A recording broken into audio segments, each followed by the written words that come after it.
Hello and welcome back to 30 Days to Learn Photoshop. This is day 10, History and History Brush Tools. I'm Ben Grudbin, and in today's lesson we're going to look at how to undo mistakes using Undo, the History Brush Tool, and the History Sidebar panels. So let's go ahead and switch to Photoshop and let's make some mistakes. So we're going to go into this website design, and let's say we want to make a new layer. And we're going to make a new layer. Give it no name just for speed, and let's say we wanted to draw some squares over the top of our image, and then we decided we were going to blur them and turn the opacity down just to give it a really cool abstract sort of appearance. And that's what we've done, and we've looked at this and we thought, hang on a minute, don't really like that. Well, we're able to undo all of those different steps we just did. So we painted the squares on, or should I say we started with a new layer, then we painted the squares on, then we blurred them. So let's say we've just decided, well actually we want to go back to those squares. All you need to do is on a Mac press Command Alt Z, and on Windows press Control Alt Z. That will revert to your previous history state. Now we actually turn the opacity down, so it's reverted us to the full opacity blurred squares, which we still don't like, just for example. So we can undo the blurring, which takes us back to the squares. So we've been taken back to squares, but let's say we don't like those. We can undo those, and we've still got the layer. So if we press it again, we can actually undo that.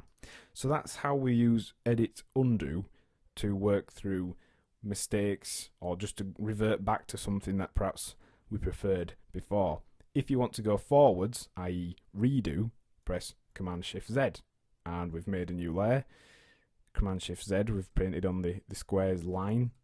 Press Command-Shift-Z, it's been blurred, and then we've turned the opacity down. So that's how you can revert through history states. And the history states are also available under the sidebar panels on this button here. So it's above the Actions panel in this smaller subsection, unless you actually pop it into your right hand sidebar, and it will save, I believe it's between 10 or 15. You can actually change the number that you actually are able to revert back to. And once you get to a certain point, because you'll have done so much, rather than slow down your machine, the designers of Photoshop decided to cut it off. So let's say you have 15 reverse states. You can still always go back to the original 101 PSD, which is our original file here. So let's show you that. In order to change to where we open the file, well, that would be clicking on that one. That's how it was when we opened the file. But then also we clicked on New Layer. So that's actually making a layer, if you notice there. If we go to the top, we've got Group 9 as our top layer. But if we hit New Layer, it's actually taking us back to when we made that layer. Then if we hit Brush Tool, it's painting in those lines again. Gaussian Blur is blurring those lines back out, and then changing the opacity reverses the opacity change we did. So that's quite handy to be able to do that.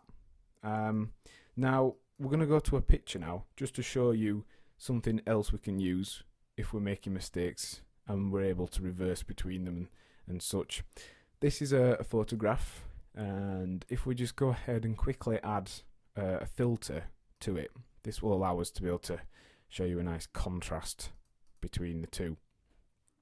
So we've just added a lot of noise to this image. Let's do it again, just so we've got a bit more contrast. Okay, so we've got a really dark, grungy picture, but perhaps we're not quite happy with that. Rather than just flicking between history states, Photoshop actually allows you to customize and kind of paint out and paint in areas of your original photograph. So to do that, we need to use the history brush, which is accessed by pressing Y. And if you've watched the brush lesson, the previous lesson, we'll actually be able to incorporate some of those ideas into this lesson as well. So this is the brush panel. And the History Brush Tool actually makes use of all the brushes that you have on the machine. They run across the clone stamp tool, lots of other tools as well. So it allows you to not only just revert back to the original image, but we can actually revert back in certain shapes as well. So let's just show you that now, just so you can see.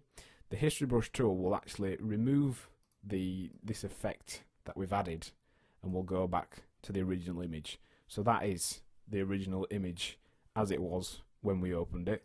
As you can see, it's taking us back to essentially that, but it's painting out that area. Now that is kind of handy, but you can also reduce the opacity and the hardness of your history brush tool, so you can actually fade in areas and soften it up. And this might help you to start seeing why this tool is used, because you can create really cool dynamic effects very easily and very simply just by using a combination of the brush tool, the history brush tool, the original state, and painting out the areas we want to highlight here, for example. So it's a very handy tool. It's used a lot on image designs and photographs, because you can just do really cool simple effects very, very quickly. One other quick tip is when we're using this, we're actually able to set the history brush state that it'll revert to.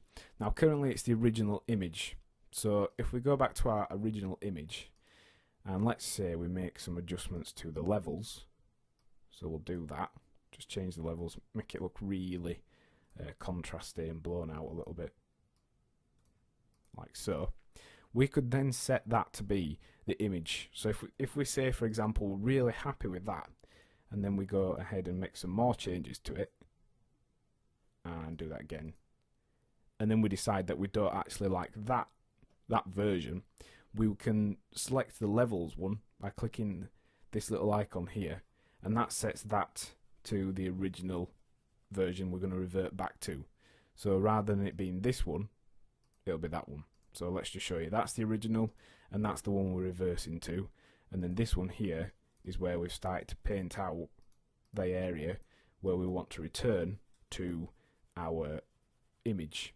So that's kind of like an eraser tool, but a selective eraser tool, and also it just allows you to remove effects, things that you don't like. You could, if you wanted, return almost all the image to original and just leave certain elements that you want. You could combine it with the marquee tool, so let's just show you that very quickly. So if we selected this area here, we can use the brush tool to reverse only this area to the original version, like so. So that's a way of using the history brush tool to reverse to original states and create really cool dynamic effects. So what have we learned in today's lesson? Well, we've looked at the history brush tool and how to use it and why you'd use it. We've also considered how to undo and redo actions, and then we looked at using the history panel to revert back to states of changes. And your task for this lesson is to practice undoing your previous action using the history panel and returning a section of your work to its original state. Next time on 30 Days to Learn Photoshop, we'll be looking at the eyedropper and colour sampler tools. Thanks for listening.